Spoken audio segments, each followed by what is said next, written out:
नमस्ते, मैं पल्लवी हूं और आप भारत एक नई सोच देख रहे हैं। अच्छा, आज तक आपने ये तो जरूरी सुन लिया होगा कि विश्व में इकलौता देश अगर कोई है हिंदू राष्ट्र के मामले में तो वो नेपाल है। नेपाल ही एक ऐसा देश है जिसने हिंदू राष्ट्र की गरिमा को बचाए रखा है और एक मशहूर पत्रकार इसकी बड़ी वकालत भी किया करते हैं। वो बताते हैं कि देखिए, नेपाल ने हिंदू राष्ट्र जब से अपनाया है तब से उसका कितना विकास हो रहा है। हिंदू राष्ट्र के रूप में नेपाल की अपनी जो प्रसिद्धि है वो अपने आप में कितने कीर्तिमान हासिल कर रही है, ना जाने क्या कुछ आपको बताते रहते हैं। अब उनका रिसर्च कितना है ये वही जाने। बाकी नेपाल जो है वो ना तो अब हिंदू राष्ट्र है और ना ही नेपाल जो है वो किसी तरीके के हिंदू राष्ट्र को तहे दिल से अपनाता है। अब ये बात मैं किस बिना पर कह रही हूँ ये मैं आपको बताऊंगी, लेकिन उससे पहले मैं आपको बता दूं कि नेपाल ने भी भारत के तर्ज पर संविधान को अपनाया है और नेपाल ने भारत के संविधान के बहुत सारे हिस्से को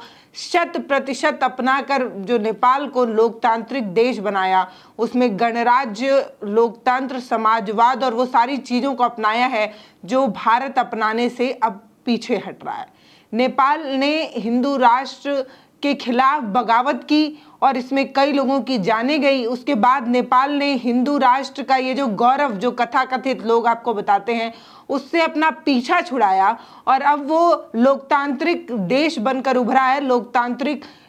रूप में जो है वो अपनी पहचान बना रहा है। भारत जो हिंदू राष्ट्र बनने की तरफ आगे बढ़ रहा है उसको एक सीख अब नेपाल से लेनी चाहिए, क्योंकि नेपाल हमसे भूभाग्य में भी छोटा है, अर्थव्यवस्था के हिसाब से भी छोटा है, हर चीज में छोटा है, लेकिन उसने हिंदू राष्ट्र को ठुकरा कर लोकतंत्र को अपनाया। इसके पीछे का कारण क्या है ये आप सोच ही रहे होंगे। मेरे हाथ जो वीडियो लगा वो समता भारत टीवी के जयप्रकाश कुमार जो एंकर हैं उन्होंने ये वीडियो शूट किया है और जिस शख्स से वो बात कर रहे थे वो नेपाल के पूर्व मंत्री रह चुके हैं, नेपाल सरकार के पूर्व मंत्री रह चुके हैं, डॉक्टर केशव मन साकिया। इन्होंने बताया कि नेपाल जो एक दबाव की वजह से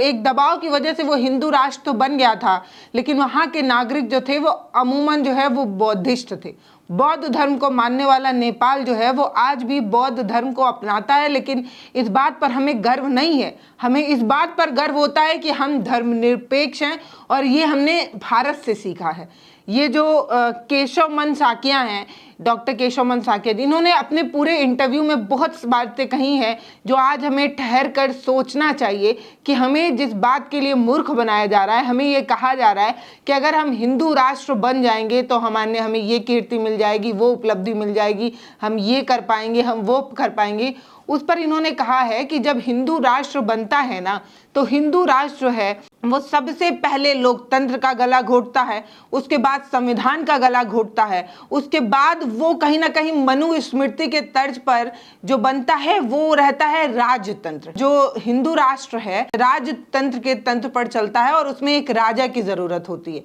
तो क्या भारत जो है वो अब इस तरीके से किसी राजा को ढूंढेगा और राजा के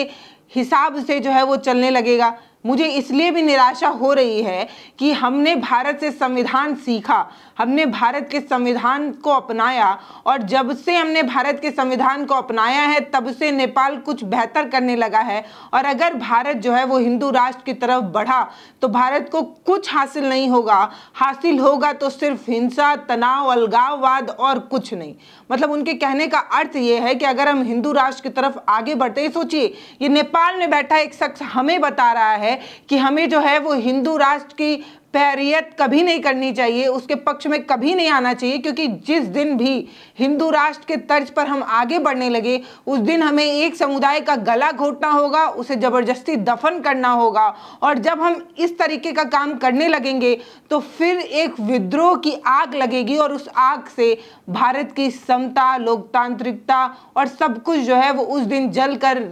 जो है वो नाश हो जाएगी और भारत दो टुकड़ों में बट जाएगा और ये बिल्कुल भारत के लिए अच्छा नहीं होगा। इस तरीके की बात वो कहते हैं और कहते हैं कि मुझे बड़ा निराशा हो रहा है कि भारत जो इतना आगे चल रहा है, इतनी ग्रोथ पा रहा है, वो इस तरीके की बात क्यों कर रहा है। और अगर इस तरीके की बात कर रहा है तो समझिए वो उल्टे तरफ जा रहा है, क्योंकि हमने हिंदू राष्ट्र को छोड़कर लोकतंत्र भारत से सीखा है और आज भारत जो है वो लोकतंत्र को छोड़कर हिंदू राष्ट्र की तरफ बढ़ रहा है। वो इतना खूबसूरत संविधान जो भारत के पास है, जो बाबा साहब ने उसको दिया है, उसमें कितनी खूबसूरत बातें लिखी हुई हैं जिसकी वजह से आज भारत जो है वो एकता बनाकर इतना विकास कर पा रहा है। लेकिन ना जाने क्यों, और फिर वो एक नाम भी लेते हैं एक पार्टी विशेष का, मुझे लगता है आप समझ भी रहे होंगे। और बहुत सारे लोग अब ये समझने लगे हैं कि हिंदू राष्ट्र की पैरियत करने वाले वो लोग कौन है जो हमें और आपको बांटने के लिए रोज नई नई छल जो है, रोज नई नई राजनीति के पैतड़े अपनाते हैं और इससे उन्हें 80 बनाम 20 की राजनीति करने का फायदा मिल जाता है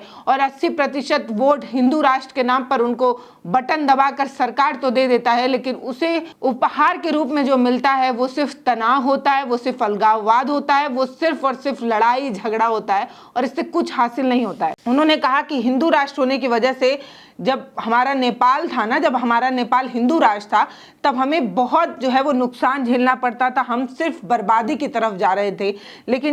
लेकिन हमने जो है वो हिंदू राष्ट्र को उठाकर ऐसे फेंक दिया, इसके लिए हमें जो है वो एक संघर्ष करना पड़ा था। हमारी जो जनता थी उसने एक विद्रोह किया और उस विद्रोह के बाद 17,000 लोगों की मौत हुई और उस मौत के बदले हमें जो मिला वो था लोकतंत्र। लोकतंत्र के लिए हमें एक जन आंदोलन करना पड़ा था और ऐसा ही जन आंदोलन या इससे भी खतरनाक जन आंदोलन जो है वो भारत को मिलेगा और भारत को इससे बिल्कुल भी फायदा नहीं होगा। तो वो जो एंकर होता है वो पूछता है कि बताइए ना कि जब ये हिंदू राष्ट्र बन जाएगा तो कैसा चलेगा, शासन कैसा होगा, क्या नियम कानून होते हैं। तो डॉक्टर साहब ये बताते हैं कि जो हिंदू राष्ट्र बनेगा ना वो कहीं ना कहीं जातिवाद के बीच को लिए होगा और ये जो हिंदू राष्ट्र है इसमें ज़्यादातर जो है वो जातिवाद जो होता है वो होता है। इसमें ब्राह्मण और क्षत्रिय का एक तरफा राज्य होता है और वो अपनी बातें मनमाता है। अब ये जो डॉक्टर साहब है इन्होंने बताया कि नेपाल को जब हिंदू राष्ट्र बनाने की कोशिश की गई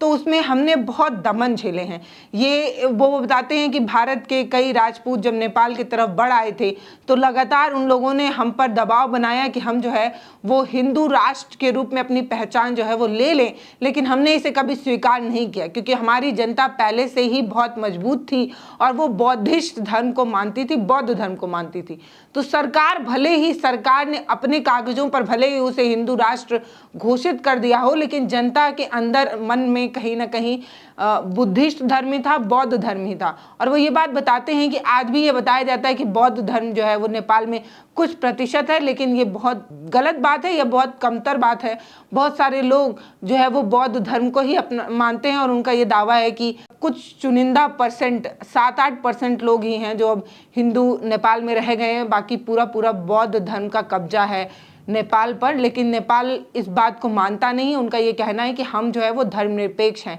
हम सभी धर्मों का सम्मान करते हैं और यही हमारी खूबसूरती है और ये हमने भारत से सीखी है। और भारत उल्टी तरफ क्यों जा रहा है, इस तरीके की बात डॉक्टर साहब करते हैं। तो अगर इस पूरे चीज़ का कंक्लूजन निकाला जाए तो केशवमन शाकिया जी ये कहते हैं कि जो हिंदू राष्ट्र होता है उसमें सिर्फ राजा की चलती है, राजवाद लाना होगा, राजतंत्र लाना होगा। लोकतंत्र की हत्या के बाद हमें जो है वो राजतंत्र मिलेगा और राजतंत्र की जो नींव होती है वो मनुस्मृति के पैटर्न पर होती है। उसमें कुछ जातियां जो हैं वो ज़्यादा पावरफुल होती हैं और उसमें एक राजा होता है और सब जनता जो होती है वो सेवक होती है। इस तरीके की बात वो करते हैं और कहते हैं जातिवाद हावी होता है, राजतंत्र हावी होता है। और उन्होंने एक तरफ इशारा किया, उस इशारे का मतलब आप समझ ही रहे होंगे कि जब एक कोई राजा हो जाए और जनता जो है वो प्रजा हो जाए तो कोई भी नियम, कोई भी कानून, कोई भी दमनकारी नीति कभी भी लाई जा सकती है। लोकतंत्र की खूबसूरती तो यही है ना कि लोकसभा, राज्यसभा सब में पास होने के बाद लेकिन अगर जनता विरोध कर दे तो वो कानून तक वापस लेना पड़ जाता है। ये है हमारे भारत की खूबसूरती। किसान आंदोलन से लेकर न जाने कितने ऐसे आंदोलन हमने देखे, सीए, एनआरसी और न जाने कितने कितने चीजें जिस पर आंदोलन होता है और सरकार बैकफुट पर आती है। अपनी इतनी मजबूत सत्ता लेने के बाद, लोकसभा, राज्यसभा और सबसे कानून बनवाने के बाद भी जब जनता उस चीज को नहीं स्वीकार करती है तो सरकार को ये चीजें वापस लेनी पड़ती है। कई आंदोलन आपने देखे होंगे, स्टूडेंट प्रोटेस्ट आपने देखा होगा, ये सारी चीज़ें एक तरीके से जनता को अधिकार देती हैं कि वो आंदोलन कर सके, अपनी मांग को रख सके। लेकिन जब लोकतंत्र नहीं रहेगा तो ये अधिकार आपके पास नहीं होंगे, आपका बोलने का, जीने का, हक मांगने का अधिकार सब खत्म हो जाएगा। यही बात कहीं ना कहीं उनकी तरफ से भी इशारा में बताया गया कि हमने जो है इसीलिए राजतंत्र का विरोध किया था, हमने जो है एक बड़ा जन आंदोलन देखा था और हमने जो संविधान अपनाया है वो बहुत खूबसूरत है और उसके बाद से हम जो है एक बेहतर समाज की तरफ अब आगे बढ़ने लगे हैं, ऐसा उनका कहना था। इतिहास के बारे में भी बताते हैं कि कैसे राजपूत आए थे, राजपूत ने कैसे दमन किया था और दमन के बाद उन्होंने ज़बरदस्ती जो है वो हम पर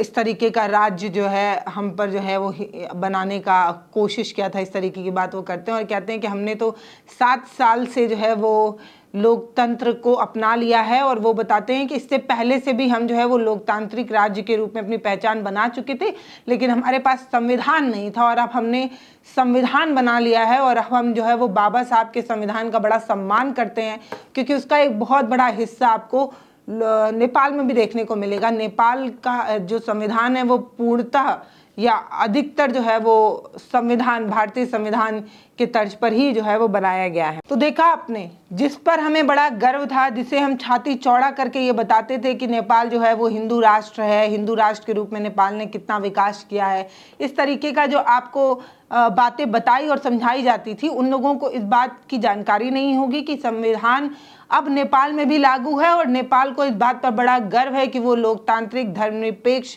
एक ऐसा राज्य बन चुका है जहां सबका स्वागत और सम्मान होता है। वहां अब कोई राजा नहीं है, यहाँ अब जनता जो है वो राजा है और राजा के रूप में जब जनता को अधिकार मिलते हैं तो वो ज़्यादा मजबूत होती है, अपनी बातों के लिए सशक्त बनती है और यही तो हमारे भारत की खूबसूरती है। हमारे भारत में जो जनता है उसको राजा माना जाता है और जो राजा हैं यानी कि जो लोकसभा, राज्यसभा के जो सांसद, विधायक हैं, ये हमारे लिए काम करने के लिए चुने जाते हैं और हम इन्हें चुनते हैं। ताकत जनता के पास होती है। इस तरीके की खूबसूरती है भारत की और भारत इसे छोड़कर अब जो है वो राम राज्य और हिंदू राज्य की तरफ, हिंदू राष्ट्र की तरफ बढ़ रहा है और ये बिल्कुल खतरनाक है हमारे लिए। इसी वीडियो में हमने जो है वो समझने की कोशिश की और इस वीडियो में जो कुछ भी मैंने बताया है उसमें मुझको लगता है शब्द तो शब्द नहीं रहे होंगे, लेकिन अधिकतर बातों का जो मूल है, जो आधार है, वो ये समता भारत टीवी से लिया हुआ है। इनके जो नेपाल सरकार के पूर्व मंत्री रहे उनकी बात को मैंने कोट करते हुए बताया कि जो भारत जैसा हिंदू राष्ट्र बनने की कोशिश कर रहा है, ऐसा नेपाल ने उसको कबूतका छोड़ दिया है और इसके लिए उसको बहुत खामियाजा उठाना पड़ा है। और ये बात सब पूर्व मंत्री बता रहे हैं नेपाल के। बाकी आप क्या सोचते हैं वो आप हमें कमेंट सेक्शन में लिखकर बता सकते हैं। ये बता सकते हैं कि क्या अब सच में आपको किसी राजा की ज़रूरत है, आप चाहते हैं कि सारा अधिकार, सारी सत्ता राजा के पास हो और राजा हुक्म चलाए और जनता जो है वो प्रजा की तरह जी हजूर करके उसको स्वीकार करे, या आपको लोकतंत्र ही खूबसूरत लगता है जिसमें सरकार की नीतियों का विरोध करने का अधिकार हमारे पास है और हम विरोध करके ये कह सकते हैं कि आपका ये कानून, आपका ये नियम हम स्वीकार नहीं करेंगे और ये हक जो है हमें संविधान से मिलता है। तो आप इन हकों को छोड़कर जो है वो इस तरफ बढ़ना चाहते हैं या आप लोकतंत्र की तरफ बने रहना चाहते हैं, ये आप हमें कमेंट सेक्शन में लिखकर ज़रूर बताइएगा। और हाँ, एक बात फिर से साफ कर देती हूँ कि नेपाल अब कोई हिंदू राज्य या राष्ट्र नहीं रह गया है। नेपाल जो है वो लोकतांत्रिक देश के रूप में अपनी एक अलग पहचान बना रहा है। बाकी नमस्ते, मैं पल्लवी हूँ, आप भारत एक नई सोच देख रहे हैं। वीडियो आपको कैसा लगा ये आप हमें कमेंट सेक्शन में लिखकर ज़रूर बताइएगा। आपको हमारे इस तरीके की वीडियोस पसंद आ रहे हैं या नहीं वो भी आप कमेंट सेक्शन में लिखकर ज़रूर बताइएगा। कोई सलाह हो, सुझाव हो, किसी कंटेंट को लेकर आप मुझे बताना चाहते हो कि इस पर हम जो है वो वीडियो बनाएं तो वो भी आप हमें ज़रूर बता सकते हैं। बाकी वीडियो जो है आप फेसबुक पर देख रहे हैं तो लाइक करिए, यूट्यूब पर देख रहे हैं तो सब्सक्राइब करिए, इस वीडियो को शेयर करिए उन तमाम लोगों को जो ये चाहते हैं कि भारत जो है वो हिंदू राष्ट्र के रूप में अपनी पहचान बनाए। बाकी बहुत बहुत धन्यवाद।